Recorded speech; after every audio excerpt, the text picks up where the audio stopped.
Hello, snack చేస్తున్నా.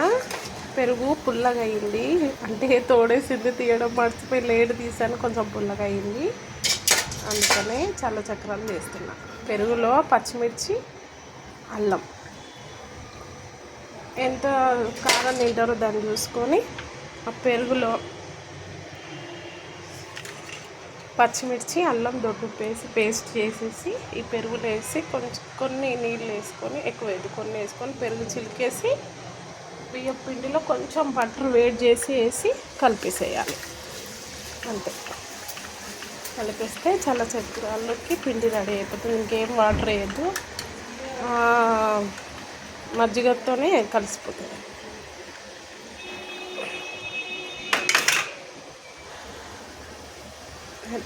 స్నాక్కి బాగుంటాయి, taste super ఉంటాయి, తొందరగా కూడా కాలుతాయి, బాగుంటుంది. బటర్ వేస్తాం కదా, బటర్ వేసి కలిపేసి చేస్తాం కాబట్టి బాగుంటుంది.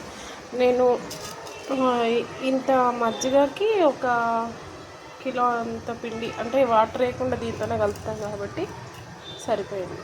టేస్ట్ బాగుంటుంది, ట్రై చేయండి. ఎవరైనా నచ్చితే, తెలియని వాళ్ళు ఉంటే, తెలిసిన వాళ్ళు ఉంటే ఓకే. ఈరోజు కర్రీ మష్రూమ్ కర్రీ, దొండకాయ. మష్రూమ్ అయిపోయింది, దొండకాయ చేయాలి. కట్ చేసి లోపల పెట్టిన. ఇంకా వైట్ రైస్, పప్పు చారు. మీరేం తిన్నారో కామెంట్ చేయండి, లైక్ చేయండి, మా ఛానల్ని ఫాలో చేయండి. బాయ్.